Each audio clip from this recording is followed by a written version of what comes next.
Here's how you can develop the identity of your business before you start marketing it publicly. Now, when it comes to businesses, a lot of times people will skip the very first, and in my opinion, the most important part of your business, and that's building the inner identity of what your business really is. I see a lot of entrepreneurs who are just getting started in business. They're not really quite sure what they do.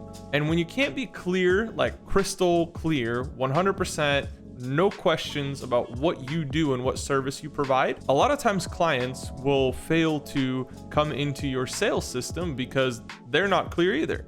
And so you have to have clarity starting from within. And so the internal identity of a business is extremely important, and you have to get all of that buttoned up. Now, am I saying that you have to perfectly plan everything out and have the most amazing business plan and have everything fully mapped out and never change it? No, that's not what I'm saying at all. I'm saying that when you have a business that you're building and you have an idea, you need to become very clear on what that business idea is and what exactly the business does in comparison to other businesses. Because remember, whatever industry you're in, there's probably people that provide similar services. So if somebody says, just as an example, hey, I provide taxi services. Oh, so like this limo company, or oh, so like Uber, or oh, it's like Lyft, right? People try to relate by comparing it to something that they already know.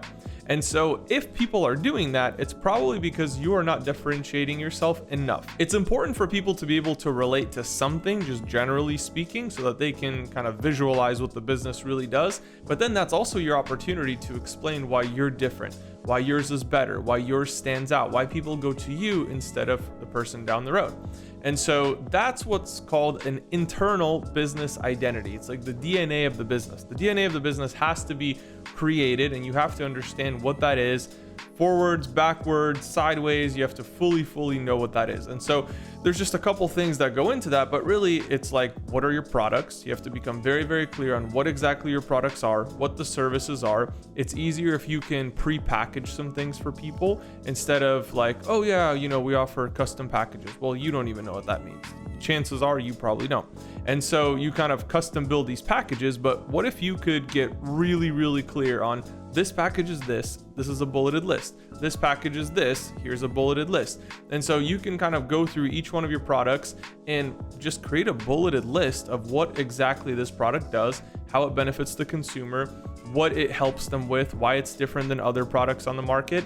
And then that will allow you to be more confident when speaking to potential clients, because you can explain the benefits of your product as opposed to somebody else's product. So very important there. Secondly, you need to be very clear on obviously like your mission, your vision, your values, and all that stuff. And that, of course, is, I think, a critical part of the business, even more important than a business plan. A business plan, generally speaking, is fairly fluid. I've never seen a business start, right? They have some sort of business plan at the beginning, then they begin operating as a business and then like stick to that business plan 100%. It just never happens.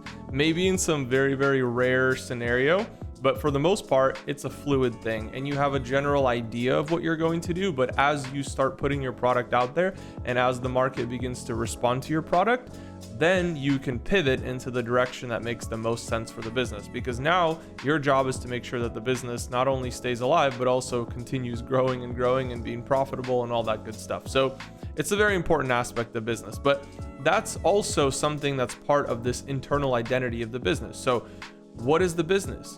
Why is the business different than other businesses? What are the products and services that it offers? Why is it better than maybe this competitor? How is it similar to that competitor? So mapping all of that internally is very important. And it doesn't have to take weeks and weeks to do that. You could legitimately sit down for a few hours and map all of this out and just internalize it so that you understand how to explain your business to somebody else. Sometimes you'll meet entrepreneurs and they have an opportunity for an elevator pitch and they can't even do an elevator pitch.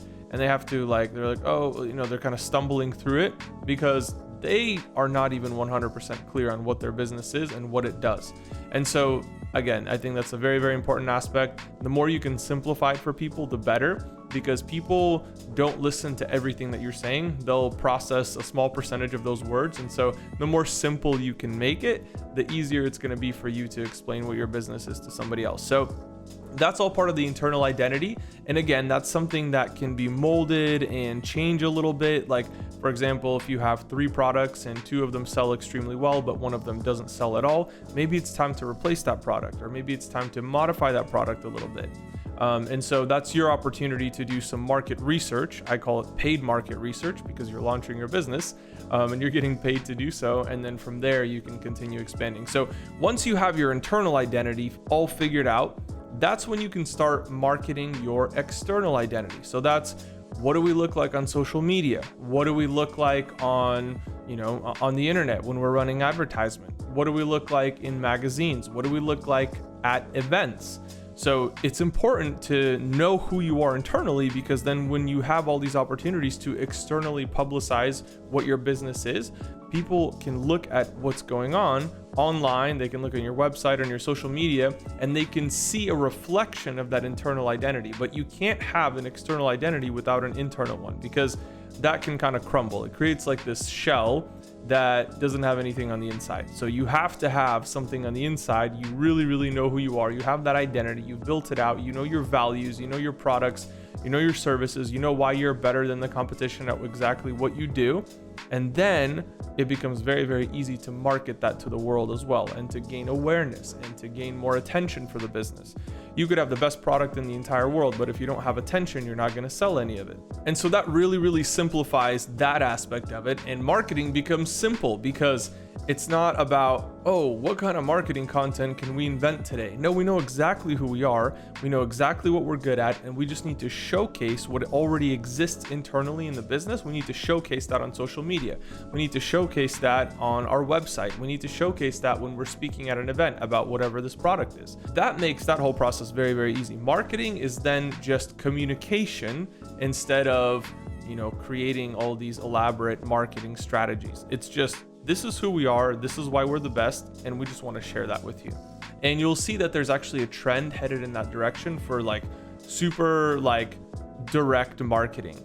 It's not some sort of crazy marketing campaign or crazy advertising. Sometimes it's literally just a photo that's not even edited that well, and it just says, we're the best because of XYZ. And people are like, oh, interesting. I haven't seen an ad like that. I'm curious now. So there's actually a trend in that direction. Where people are curious by ads like that. People are curious by brands that have a real identity, a real brand, and a relation or a connection to the people. So the more that they feel that they can connect with you, and the more they feel that you can understand them and where they're at in their journey, the more likely they are to convert to be a customer. So that internal identity is very, very important. You build that up first, and then you begin marketing your business. And that's just an awareness campaign, if you will, of whatever you have already going on inside. And obviously, if you've built something special here, something really, really valuable, that's when the customers start coming in. So anyways, guys, those are the important aspects of building a business identity. Make sure you like, comment, and subscribe, and I'll see you all in the next video.